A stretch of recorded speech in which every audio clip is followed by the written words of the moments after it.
Punchboards and my uncle the counterfeiter. One of my uncles, my mother's brother, back in the 30s and 40s, had an old blue what they called a panel truck, and I don't know what make or year it was. He had that thing full of shotguns, big fancy statues with clocks embedded inside of them, and some stuff I don't know what it was.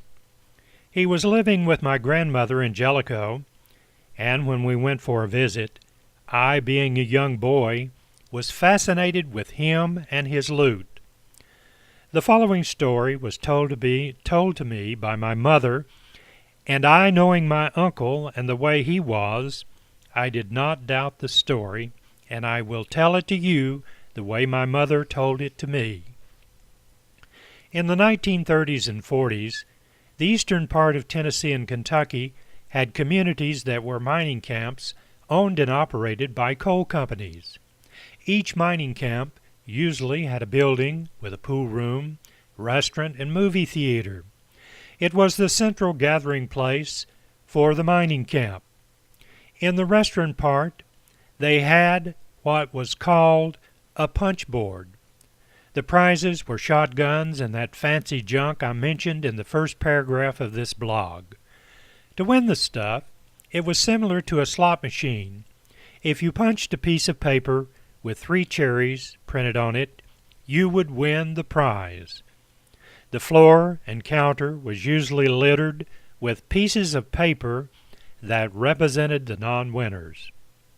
My uncle would visit one of these mining camps and usually purchase 5 punches from the board. If he won legitimately, that was fine. They had listed on the board what combination of logos on the paper would win what. He had found out that some of the boards were rigged and they could prevent anyone from winning until they had made enough money on the board to earn a profit before losing the shotgun. Before my uncle would leave, he covertly scooped up all the paper that was punched from the board. When he got to my grandmother's house in Jellicoe, he would begin to work his magic with the pieces of paper. My uncle had devised a way to shave the logos from the paper with an extremely sharp straight razor. From this, he would counterfeit the winning piece of paper, fold it tightly, and go back to the mining camp. Placing his counterfeit between his fingers, he would purchase 5 punches. Then he would punch out 4 pieces of paper and punch 1 empty hole. Behold, he had the winning piece of paper, with 3 lemons or cherries, whatever the winning paper needed. His counterfeits were so good, no one could detect them as counterfeits. Another advantage he had was the owner of the board thought the manufacturer had messed up and placed the piece of paper into the hole by mistake. The proprietor could not challenge my uncle because to do so would be admitting his board was rigged. To make a long story short, my uncle had tons of stuff in that panel truck. He had scammed from punch boards up and down East Tennessee and Kentucky.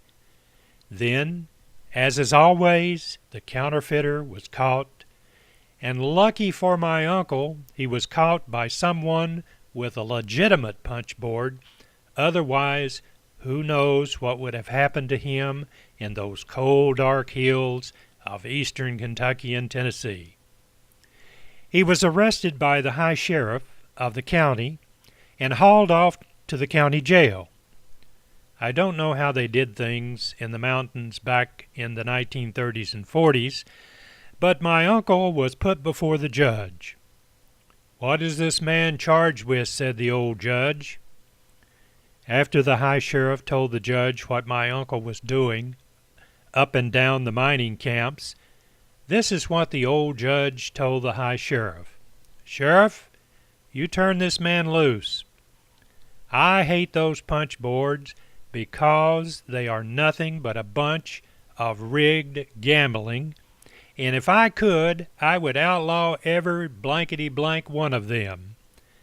Then he looked at my uncle and said, "Son, you have my permission and blessing to go anywhere you please and cheat every blankety-blank one of those punch boards."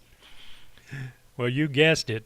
My uncle went out of the punch board cheating business because he was a marked man up and down East Tennessee and Kentucky after that.